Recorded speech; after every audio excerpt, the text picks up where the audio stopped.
Whether you're entering the real estate market for the first time as a brand new home buyer or you're looking to sell a house, appraisals are important. And that's what we're going to look at in this video. What are they? When do you need them during the home buying, home selling process? And how discrimination plays a role. If that's why you clicked on this video, go ahead and click the like button and subscribe and keep watching.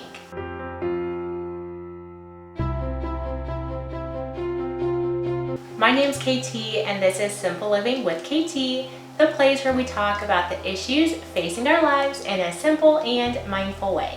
In this video, we're talking about home ownership, particularly appraisals, because you really can't get around getting an appraisal with a home purchase unless you're paying 100% in cash. Before we go on, let me know in the comment section down below if you face discrimination like this in the home buying process. First, I want to talk about what is an appraisal. An appraisal is just when you need a third party to come out and look at a piece of property or a piece of land to tell you what its value is. Of course, you can go on Zillow and see an estimate of what the value might be for your home or the home that you're interested in purchasing. But as far as, let's say, the bank goes, the bank wants to make sure that when they loan you money, that what you're purchasing is worth the amount that you're asking for. Appraisals are particularly important as well when it comes to homes because not every home is the same. Even in some neighborhoods where they might look cookie cutter, the wear and tear on the home or upgrades that are done on the inside of the home may very well affect that value. And it's the appraiser's job to let you know whether these types of changes increase or decrease the value of the home, and ultimately relays back to the bank to let them know whether it is a good investment for the amount of money that you're requesting.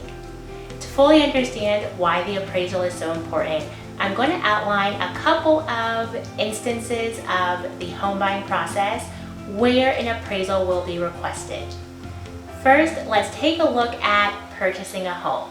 If you go out and get a mortgage, the bank is going to request that an appraiser goes out to the home to appraise it. If the home you want to purchase is $300,000, then the appraisal also needs to come back for $300,000. If the appraisal comes back for less than $300,000, the bank will reject the loan. And so there are either two ways to get around that. Either you pay the difference. If the appraiser says the house is only worth $250,000, then you may have to pay the difference between the $250,000 to the $300,000. So that means $50,000 out of your pocket. Or to still have that sale go through so that you can purchase that house, your realtor may ask the seller to lower the price to meet the price of the appraiser. As you can see in that situation, either the buyer or the seller is going to lose something. Appraisals are also used for insurance claims. Let's say a tree falls on your roof and the insurance sends an appraiser out to your house. The appraiser is going to look at the damages and tell you a dollar amount that the insurance will pay out. So if a tree falls on your roof and the appraiser says that those damages are worth $2,000, it's very likely that when you get a contractor, the contractor is going to tell you that you need more than $2,000 to make those purchases. And so either one, you have to go back to the insurance to get that rate adjusted, or you're paying that money out of your pocket. Another situation where an appraisal is needed is when you refinance your home. So right now you may have heard that interest rates are really low for home purchases, and homeowners that have had their house for a couple of years may very well want to enjoy these lower interest rates. To do that, you are going to need an appraisal. And that appraisal is going to be a major factor in whether or not you can get the refinance.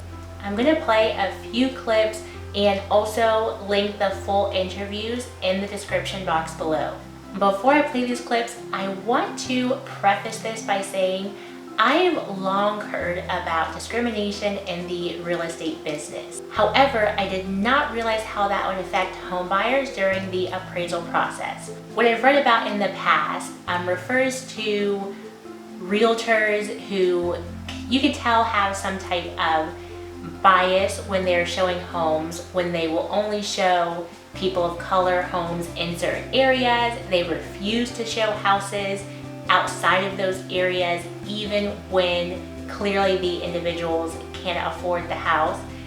While that's terrible to hear, that's pretty easy to get around by getting a new real estate agent.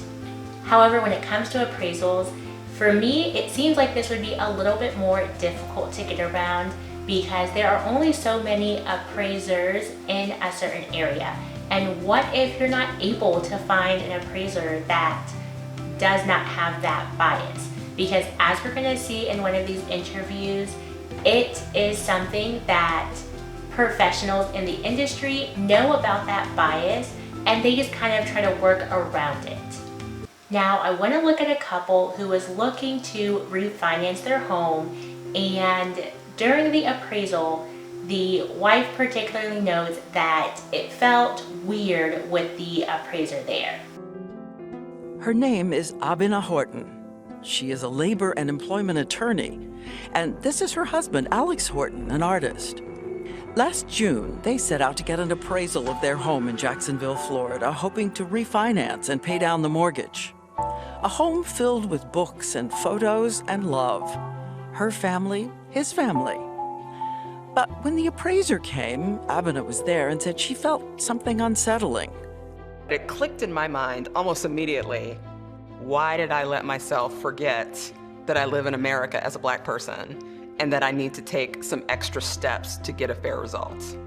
And then they get the appraisal back and they see that it's low, but not just low, very low. Low enough that the bank is wondering what the heck actually happened. The appraisal comes back. It is shockingly low. Even the bank couldn't make sense of that number. So she decided to get a second appraisal with a new appraiser.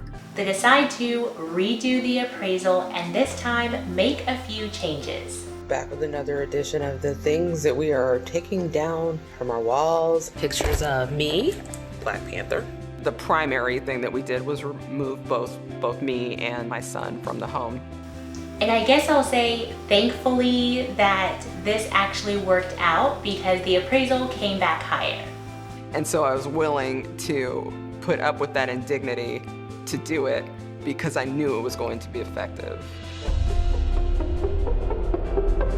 She took down all the photos of her family, replacing them only with photos of her husband and his white family. And he is the person in the home when the new appraiser comes. And when the second appraisal comes back, the value of their house has shot up more than $100,000, a 40% increase. I do also heavily sympathize with the wife that situation is sad to say the least. It was primarily financial relief. And then I think it was about 15 seconds later when the tears came, because we realized just how much more removing that variable increased the value of our home. To know just how much, me personally, I was devaluing the home just by sitting in it, just by living my life, just by paying my mortgage, just by raising my son there. For this couple situation, I don't know how much the refinance is going to change their monthly payment. What I do know is that for many people who have taken advantage of refinancing their home during this time, it has lowered their monthly payment, sometimes by hundreds of dollars. Just for everyone trying to live after 2020, a few $100s extra every single month is great. And to realize that someone can take that extra security away from you just by their discrimination is heartbreaking. And so I don't want to leave you on just a sad note. What I want to make sure that you know is if you ever feel that this may be playing a factor, I don't have some hotline that you can call. What I want you to know is that it's completely okay and very reasonable for you to get a second opinion. Please get a second opinion. The appraiser's appraisal is not the end all be all. Even though some appraisers may act as if their appraisal is the shiny example of what an appraisal should be, just get a second opinion and be able to move on with that process. I also need to note that absolutely your realtor is there as an advocate for you. I also know that your realtor can actually reach out to the appraiser to basically refute what the appraiser has said. And sometimes the appraiser is absolutely going to dig in their heels and say, this is my appraisal and that's what it is, there's nothing you can do. And then you gotta go the route of getting that second opinion. But sometimes they actually will take the feedback from your realtor and change their appraisal. Just never leave it at face value. That's literally money and future wealth and wealth accumulation and your net worth at stake. Your realtor is a great resource, but at the end of the day, you're going to be your best advocate to protect those things. And that is what I wanted to talk with you today about. Thank you very much for watching this video. If you liked it, make sure to give it a like and subscribe to see more videos from me. Let me know what you think in the comment section down below, and I will see you in the next video. Bye for now. Before we go on, let me know in the comment section down below if you face discrimination like this in the home buying process.